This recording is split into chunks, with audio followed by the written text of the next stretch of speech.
datangnya hari Tuhan yang dahsyat. Berarti sekarang belum hari akhir loh. Belum menjelang datangnya hari Tuhan yang dari zaman Elia nggak datang Tuhan. Ya, artinya Yohanes Pembaptis gagal kalau memang pada waktu itu kedatangan Yesus dan Elia, Yesus adalah sang Mesias dan Elia yang membawa Yesus, berarti Israel pada waktu itu tidak dijajah oleh Roma. Maksud dari Mesias adalah membebaskan Israel dari apa? Dari penjajahan. Misalnya kita lihat Babylon, Persia, Romawi, itu yang harus dibebaskan oleh Mesias. Nyatanya Yesus gagal sebagai Mesias, apalagi Elia yang kalian sebut adalah itu Yohanes Pembaptis. Kita konfirmasi di dalam Yohanes Pembaptis, dia bilang aku bukan Elia. Jadi kalau Yohanes Pembaptis itu dianggap Elia, maka gagal di sini karena belum ada akhir zaman sampai sekarang. Gagal Yohanes Pembaptis karena dia mengatakan dirinya juga bukan Elia. Lanjut. Mantap. Bill. Jangan dipotong ya, Billy. Jangan dipotong Sebentar. kalau Bapak ini bicara ya. Saya Silakan, sudah Pak. menjelaskan Besarkan tadi dia, besarkan. bahwa besarkan dulu. Saya sudah menjelaskan tadi bahwa Maleakhi 4 ayat 5 itu setara dengan Maleakhi 3 ayat 1. Ya. Itu setara itu, dua-duanya nubuat. Coba Anda baca Maleakhi 3 ayat 1, di situ menunjukkan bahwa yang diutus mendahului Tuhan itu adalah Yohanes. Dikatakan di situ, lihatlah utusanku, aku mengutusnya. Itu loh. Oke. Nah, makanya saya katakan tadi ini adalah pemberitaan malaikat Gabriel kepada Sakaria. Dikatakan di sini, dan ini malaikat yang berkata, dan ia akan berjalan mendahului Tuhan. Siapa ini Yohanes? Dalam roh dan kuasa Elia. Inilah maksud dari Maleakhi 4 ayat 5 tadi. Diperjelas kembali oleh Yesus. Dikatakan di sini, ialah Elia. Ini loh. Ialah Elia yang akan datang itu. Makanya saya mengatakan susah menjelaskan kamu, Billy, karena kamu Yahudi yang tidak percaya perjanjian baru. Nabi Yahya saja kamu nggak percaya loh. Bagaimana menjelaskan ke kamu? Gitu loh. Nah, kita baca di Maleakhi 3 ayat 1 ya. Sebentar saya bukakan. Maleakhi 3. Nih. Siapa di sini? Lihatlah, aku menyuruh utusanku. Siapa ini utusannya di sini maksudnya? Ya, Nabi Yahya itu. Supaya ia mempersiapkan jalan di hadapanku. Dengan mendadak Tuhan yang kamu cari akan masuk ke baitnya. Malaikat perjanjian yang kamu kehendaki, itu sesungguhnya ia datang. Malaikat perjanjian ini artinya utusan perjanjian. Itulah Yesus Kristus. Ya. Dan itu senada dengan Lukas 1 melalui pernyataan Nabi Sakaria, Imam Sakaria. Tetapi kalian mungkin tidak percaya nih Sakaria di sini. Lukas 1 ayat 67. Tuh. Dan Sakaria ayah Yahya atau ayahnya penuh dengan Roh Kudus lalu bernubuat. Katanya, terpujilah Tuhan Allah Israel sebab ia melawat umatnya. Ia membawa kelepasan baginya. Ia menumbuhkan sebuah tanduk keselamatan bagi kita di dalam keturunan Daud. Itulah Mesias gitu loh. Oke. Ya. Silakan Bang Babili. Dan Sudah cukup. Sebentar, ini loh. Cukup. Ini pernyataan. Udah kita nggak perlu khotbah di sini. Sebentar. Inilah kali ini tidak perlu khotbah ya. Oke. Sekarang yang diambil adalah kitab Lukas. Apakah kitab Lukas itu firman Tuhan? Bukan. Kenapa saya katakan bukan? Lihat mulai kitab Lukas silsilah Yesus berantakan. Betul. Kitab Matius silsilah Yesus berantakan. Datuk Betul. hajar Datuk. Silsilah dulu Ya, dah. silsilah Yesus tadi. Betulin dulu dah. Ya. Kalau Betul. ngomong kita makanya gini ya, suka tidak suka, mau tidak mau, nyatanya lihat dulu. Nyatanya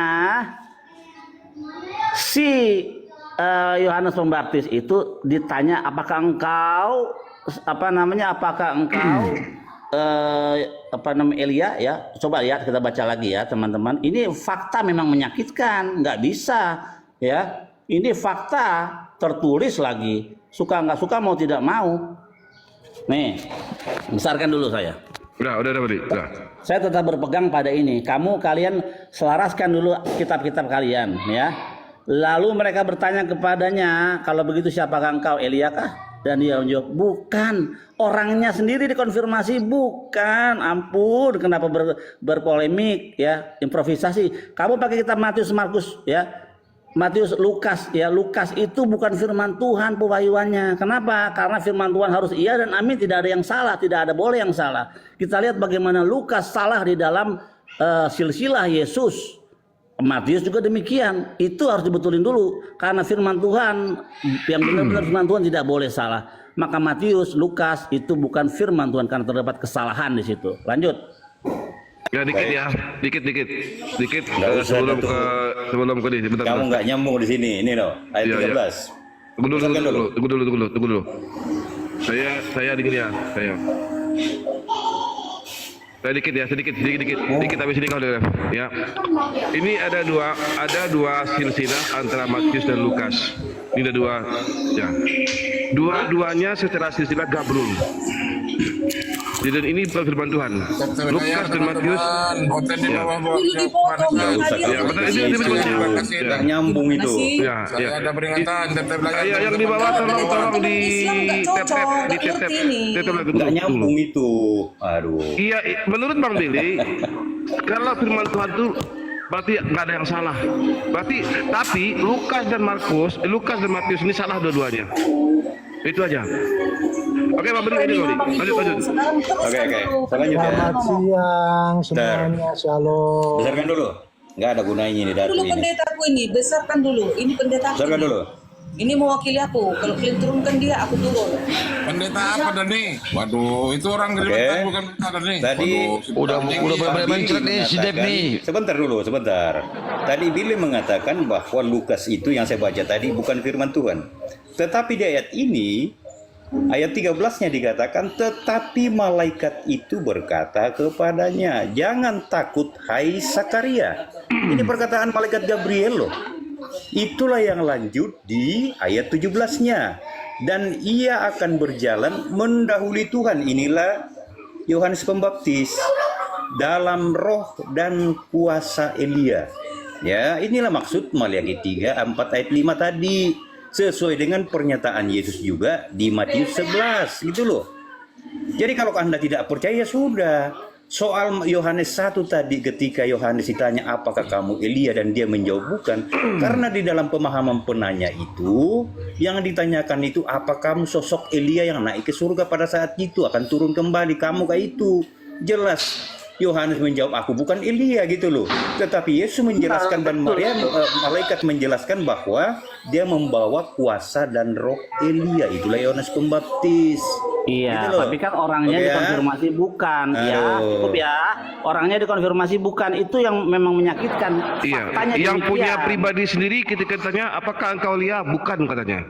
Coba Datu, Ya, apakah Ya. engkau Datu? ya, bukan. Datu, apakah engkau Datu? Saya Datu. Oh ya, Tata, apakah engkau Ustaz Tata? Ya, paman. Ini kalau dengarkan kebenaran dipotong-potong. Apakah engkau Ustaz Tata? Billy. Jadi orang lain bicara, kamu dengar dulu Yahudi. Iya, saya kan, kamu kan udah cukup lah. Masa Apakah engkau Ustaz dipotong-potong? Tata? Kalian tadi ngomong nggak ada dipotong bapak itu loh. Gimana sih kau Billy? Jadi ya, Yohanes sendiri sudah dikonfirmasi apakah engkau Elia? Bukan, sudah clear. Semua mata melihat dan mendengar. Matius bukan firman Tuhan. Kenapa saya katakan bukan firman Tuhan? Karena penulisan awal sudah salah. Ya, Lukas bukan firman Tuhan karena penulisan silsilah juga sudah salah di depan. Firman Tuhan itu harus iya dan amin, tidak boleh salah. Mau dibongkar kesalahannya di mana Lukas? Lukas dari permulaan sudah salah, makanya tidak bisa dianggap sebagai firman Tuhan. Gini aja, Bil. Apakah kamu percaya Nabi Yahya atau Yohanes Pembaptis? Percaya atau tidak?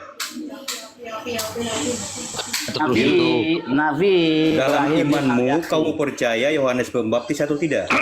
Nabi Balik ketiga nggak ada nama Yahya situ. Hah? Balik ketiga. Nabi hanya sampai Malayaki.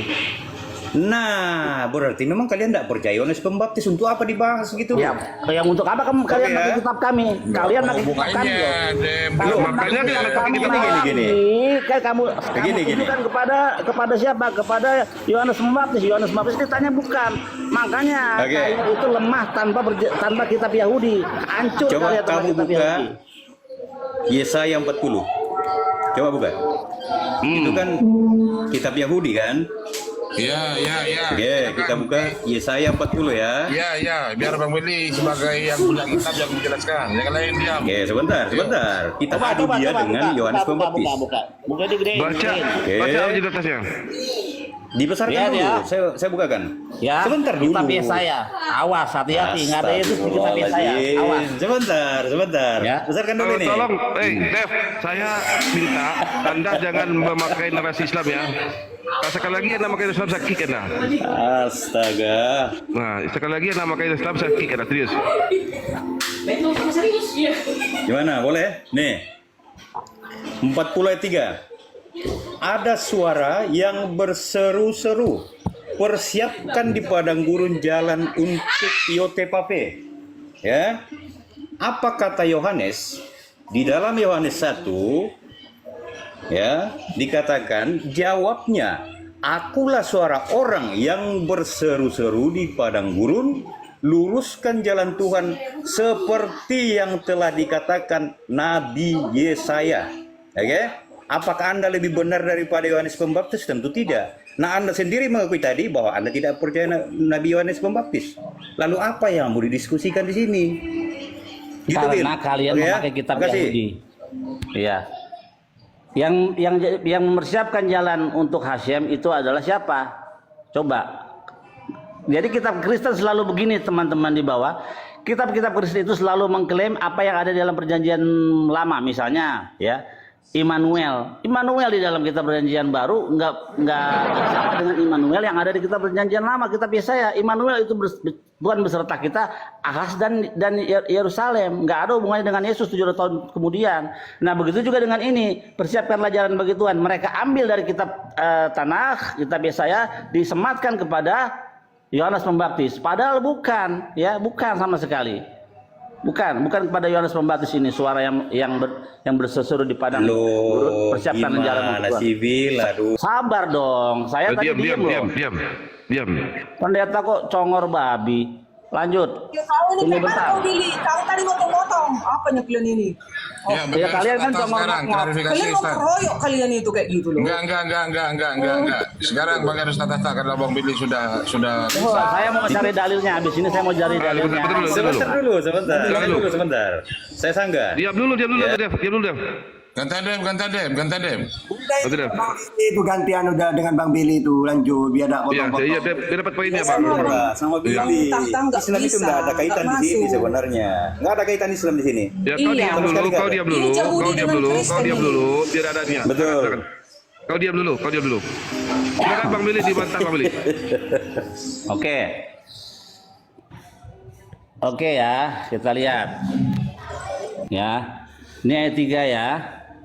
Ya, kita lihat ayat 3 penjelasannya. A voice call from calls out in the wilderness. Suara yang keluar dari padang gurun ya, berseru-seru di padang gurun. A heavenly voice calls out in the wilderness. Jadi panggilan langit memanggil, berseru di padang gurun menurut Rashi itu ya. Jadi in the Zion which is like a wilderness, di kota Zion yang dahulu seperti padang gurun, after the destruction, setelah penghancuran bait suci menurut Mahari Kara, the spoken calls out ya, suara yang memanggil-manggil di padang gurun, persiapkanlah jalan bagi Hashem ya, the path in the wilderness. Jadi jalan yang ada di padang gurun itu should be clear, harus dibersihkan ya, and Satan, dan harus diluruskan for the people of Israel, bagi orang Israel to pass, untuk melaluinya. When God leads them back from exile, ketika Tuhan menuntun mereka keluar dari pembuangan menurut Rashi dan Radaks. Terus pendapat alternatif, the voice that calls out to Yerusalem, suara yang berseru-seru memanggil kepada Yerusalem is not bukanlah suara yang baru, ya, bearing a new covenant, yang membawa perjanjian baru. Rather it is the same voice, malahan itu adalah suara yang sama, that calls out from the wilderness, suara yang sama memanggil dari padang gurun Sinai, with instruction to keep all the commandments, dengan perintah untuk melakukan semua perintah-perintah Tuhan. Only by doing so, dengan hanya melakukan hal itu saja, will the nation, maka bangsa Israel be able to clear the way, akan mampu untuk mempersiapkan jalan bagi Tuhan. Nggak ada Yohanes di sini. Ini kitab kami loh. Betul Mana betul. Yohanes? Nggak ada Yohanes di sini. Cocokologi, otaknya cocokologi. Sudah? Nggak ada Yohanes. Oke, saya tanya di sini. Oke. Belum. Saya Oh, tanya. belum. Ya. Ya, saya tanya sama kamu. Jujur jawab. Di dalam kitab Yesaya 40 ini ada nggak nama Yohanes? Jawab. Baik, saya Jawab tanggapi ya. dulu. Jawab dulu. Loh, saya juga bernarasi dong. Iya, jawab dulu. Pemerintah saya, Jawab kita kan dulu. berdialog. Jawab Gimana dulu. sih? Jawab dulu. Saya Dengarkan belum dulu, dengar selesai. dulu. Sabar, Sampai Bil. kamu belum Sabar. menjawab ini. Saya akan selesai. Dengarkan dulu. Kamu menjawab Billy, ini. biar dijawab. Diam. Ya, jawab. Yang jawab kamu dulu. baca Sabar, tadi, Pertanyaannya sebentar ialah, dulu. adakah nama Yohanes? Sudah diam, Sebentar. saya dijawab, Billy. Enggak, biar ini jadi lanjut, biar ini jadi sebuah diskusi yang bagus. Dijawab dulu, ada nggak nama Yohanes di situ? Baru kita lanjut Nubuat ke step itu berikutnya. tidak harus menyebutkan nama. Gitu. Ada nubuat Iya, yang namanya nama. nubuat. Berarti tidak ada ya? Tidak ada ya? Clear, Pak Billy, tidak Dengarkan ada. dulu. Saya Tidak ada. bernarasi Enggak, lagi. biar dia jawab dulu Bentar. dengan mulut dia. Jawab dulu dengan mulut dia. Baik. Besarkan dulu. Enggak, Kita jawab dulu jawab sama dulu. Billy. Jawab dulu, ada nggak nama Yohanes tertulis di sini? Namanya dialog itu loh. Enggak, ini Udah kan lah, turun milik aja Islam kita. gitu Bang, loh. Bang, Sebentar, Bang, sebentar. turun Orang mau kalah. dialog, kok nggak dibolehkan Namanya juga, gimana sih? namanya juga Aduh. mental apen. Bentar, tinggal jawab dulu. Sebentar. Jawab dulu, jawab dulu. Terus baru Teman-teman, Dev. host, Silakan, Dev. tolong tegas, host. Ada nggak Yesaya tertulis di sini? Ya, tinggal jawab dulu. Saya Dev. tidak mengatakan, dengar dulu. Nubuat Enggak namanya itu saya di tidak situ. harus, Yohanes di tidak situ. harus dengarkan dulu. Nubuat itu Nggak tidak begitu. menyebutkan nama Pertanyaannya secara dijawab, nggak pakai spesifik gitu loh. Retorika Ya. dulu, jawab dulu. Ada nggak nama-nama Kan saya sudah Yohanes di menjawab. sini? Tidak Ada ada, nggak? karena nama Nggak ada, Yohanes itu sudah. muncul di perjanjian Terima baru. kasih. Oke ya, besarkan dulu. Besarkan. Enak ini sama Yahudi nih. Nah, kan saya sudah baca tadi. Yesaya 40, Nabi Yesaya bernubuat tentang suara yang berseru-seru untuk mempersiapkan jalan untuk Yotevave, ya. Oke? Dan apa kata Nabi Yohanes Pembaptis? Dia mengatakan, akulah suara orang yang berseru-seru di padang gurun, luruskan jalan Tuhan seperti yang dikatakan Nabi Yesaya. Nah, Anda yang Tapi Anda Yesaya baca nggak tadi bilang. itu, sebentar dulu. Yesaya nggak bilang. Yang Anda baca tadi itu adalah penafsiran para rabi. Sementara ini Nabi Yohanes yang berkata sendiri. Gitu loh. Kemudian, kedua, di dalam Lukas 1 ya, ini tentang pernyataan siapa namanya itu? Pernyataan dari Sakaria, Imam Sakaria. Ya. Dikatakan di sini, Bil, besarkan. Nih. Sakaria 67. 1 ayat 67. Dan Sakaria, ini Imam Sakaria, ayahnya atau ayah Yahya, penuh dengan Roh Kudus lalu bernubuat. Terpujilah Tuhan Allah Israel sebab ia melawat umatnya dan Amin. membawa kelepasan baginya. Ia menumbuhkan sebuah tanduk keselamatan kita di dalam keturunan Daud. Siapa ini? Yesus Kristus. Kemudian Wah, itu bukan di keturunan ayat yang Daud. sebentar dulu. Itu bukan keturunan Ini kan, Daud. sebentar. Dikatakan di dalam ayat 76, dan engkau hai anakku. Siapa anaknya di sini? Yaitu Nabi Yahya. Akan disebut Nabi Allah yang Maha Tinggi karena engkau akan berjalan mendahului Tuhan untuk mempersiapkan jalan baginya. Ini kan selaras semua antara pernyataan Nabi Yahya pernyataan dan pernyataan Imam Syafi'i Yohanes itu. dari Yunani Oke? itu bukan Yahya. Hei, Makanya susah Yohanes, kalau Yohanes, kita itu bukan berdialog Yahya dari Quran, karena Yahya dari Quran itu Yohanes itu. Ya, bukan dari Quran. kalian itu tidak percaya. Saya tidak mau ada penipuan di sini. Namanya Yohanes. Ya, ada penipuan di situ. Silakan Pak Billy, Nanti kita koreksi Bang Billy tentang silsilah Yesus ya. Sampai dengan Lukas dengan ini. Biarin Pak Pendeta Adpen ini menjelaskan dulu. Kalau udah kenyang baru gantian. Ya, Lanjut Pak Pendeta Adpen. Tolong, saya maunya Anda memakai kata-kata inilah. Janganlah ke Islaman, jangan ke Yahudian. Pakai yang ada di Bible Anda. Yohanes. Anda kenapa saya akan malu? Segan memakai kata Yohanes ini. Segan memakai kata Yohanes. Anda segan memakai kata Yohanes. Kenapa harus ya?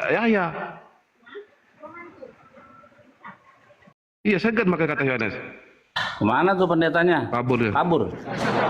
Ya, begitu aja mencret. Jadi gitu ya Tadi guys. cocokologi dia. Iya, jadi Cocokologi gini. tadi. Jadi memang begitu cara penulis perjanjian baru. Ya, memang begitu. Mereka mengklaim dari perjanjian lama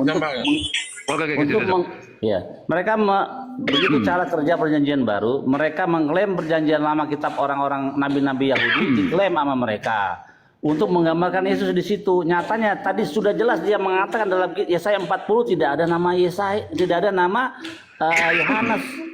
Dia bilang sendiri, bahkan sang Yohanes sendiri dalam kitab Yohanes 1 tadi katakan, "Apa kamu Elia? Jangan kamu Elia. Kamu Elia ya?" Bukan. Lah kan itu jelas. Dia bukan Elia memang. Tapi kitab-kitab yang kayak Lukas tadi dia bawa terus yang lainnya itu berusaha mengeliakan Yohanes Pembaptis. Orangnya mengaku tidak, bukan. Jadi begitu cara perjanjian baru mengambil dari tanah kitab orang Yahudi menggambar Yesus, tapi ketika dikonfirmasi di dalam kitab tanahnya tidak ada Yesus satupun. Kalau ada Yesus satu saja di dalam kitab tanah, maka orang Yahudi akan percaya kepada Yesus sebagai apapun yang mereka mau. Lanjut. Oke, sebelum dengan Bunda Zema. Assalamualaikum warahmatullahi Waalaikumsalam warahmatullahi wabarakatuh. Lanjut. Shalom, akhi. Lanjut, Bang Zuma. semua. Lanjut. Iya, lanjut. Izin sebentar teman-teman, belum masuk Bunda. Tadi makanya saya tegas kepada Dek si Dev tadi, karena dia sering memakai kata Islam ya, makanya saya minta tegas. Dia ini adalah penipu, makanya saya minta kepada dia untuk pede dengan istilah-istilahnya. Kadang dia memakai Masya Allah, memakai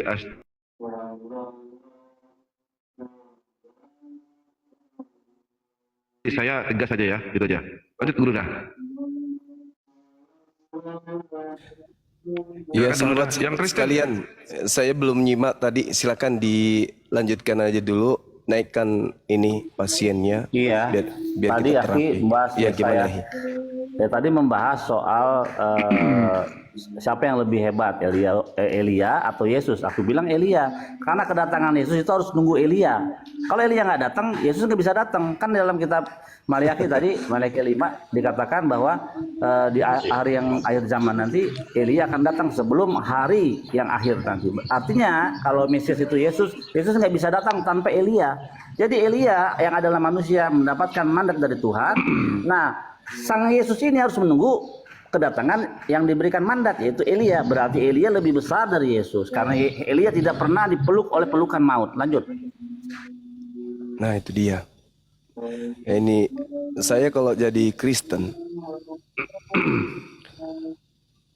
saya akan melihat dengan jujur, ya, mengakui karena agama yang benar itu adalah agama yang mengedepankan kejujuran, kebenaran. Kalau jadi orang Kristen menggunakan perjanjian lama, yang mana perjanjian lama ini justru dengan terang dijelaskan dalam Yeremia 31 bahwa itu justru adalah perjanjian baru Tuhan kepada Bani Israel. Itu malu menggunakan kitab terjemahan perjanjian lama ini karena ternyata cakupan isinya itu pertama adalah hal yang menjadi ikatan keyakinan, kepercayaan, prosesi keagamaan antara Bani Ishak dengan Elohim pencipta langit dan bumi. Yang kedua, isinya itu banyak yang tidak sesuai dengan original teksnya. Yang ketiga, rupa-rupanya sang pemilik kitab masih ada. Yang keempat, rupa-rupanya faktanya adalah sang pemilik kitab yang ngerti Ibrani secara tradisi turun-temurun, mereka punya budaya, sebuah keyakinan, prosesi keagamaan yang sudah menjadi adat istiadat kebiasaan dari nenek moyang mereka. Berarti mereka lebih paham, mereka lebih mengerti, mereka lebih pas, mereka lebih cocok dengan hukum-hukum yang ada di dalamnya dibandingkan saya yang hanya menerima buku tertulis Perjanjian Lama, tetapi ternyata itu adalah terjemahan dari kitabnya penjajah Belanda. Maka pada akhirnya kalau saya jadi Kristen, saya lebih milih waras daripada sedeng. Orang Makassar lebih paham kitab daripada yang dihasilkan lontara dari nenek moyang mereka, daripada orang Batak yang sama sekali tidak berdarah Bugis. Tapi dia memiliki buku lontara Bugis dalam terjemahan Batak. Sementara orang Bugis juga masih ada hidup berdampingan dengan mereka. Dan mereka punya lontara asli dari nenek moyang mereka. Dan hasilnya di permukaan, pemilik lontara asli mempraktekkan isi kitab tersebut berbeda dengan orang Batak yang hanya menggunakan terjemahan dari kitab lontara silsilah Bugis. Orang gila saja yang mau lebih percaya kepada buku terjemahan yang entah dari mana datangnya dibandingkan lebih percaya kepada sang pemilik kitab. Hanya orang sedeng, hanya orang yang terbelenggu jiwa, pikiran, otaknya, hatinya, sanubarinya dengan kegelapan alias iblis yang mau hidup secara terus-menerus dalam keadaan jahil seperti itu. Seibarat kata, saya sebagai Muslim, sebagai Islam, mengkitabkan Al-Quran. Orang Arab mengkitabkan Al-Quran. Tetapi orang Arabnya punya original teks. Saya orang Indonesia juga mengklaim punya Al-Quran, tetapi bahasa Indonesia tok, tidak ada bahasa Arabnya. Dan saya melihat orang Islam Indonesia berbeda dengan orang Islam di Arab. Berarti yang benar yang mana?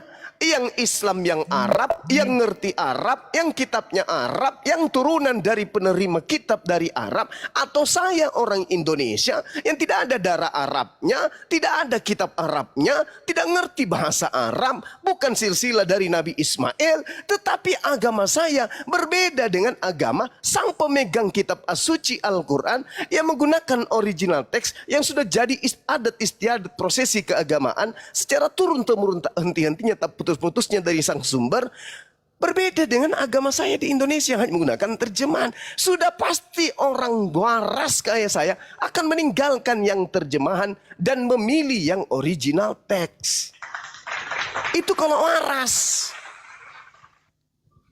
Ya, jadi benarlah kata Al-Quran, yukhadi'una Allah walladzina amanu wa ma yakhda'una illa anfusahum wa ma yas'urun. Orang-orang kafir laknatullah ini ingin menipu Allah dan menipu orang-orang berakal, tapi sesungguhnya mereka hanya menipu diri mereka sendiri. Itu kata Quran. Saya kira begitu dari saya sebagai penutup. Mudah-mudahan apa yang saya sampaikan pada sore siang hari ini bisa diterima dengan baik.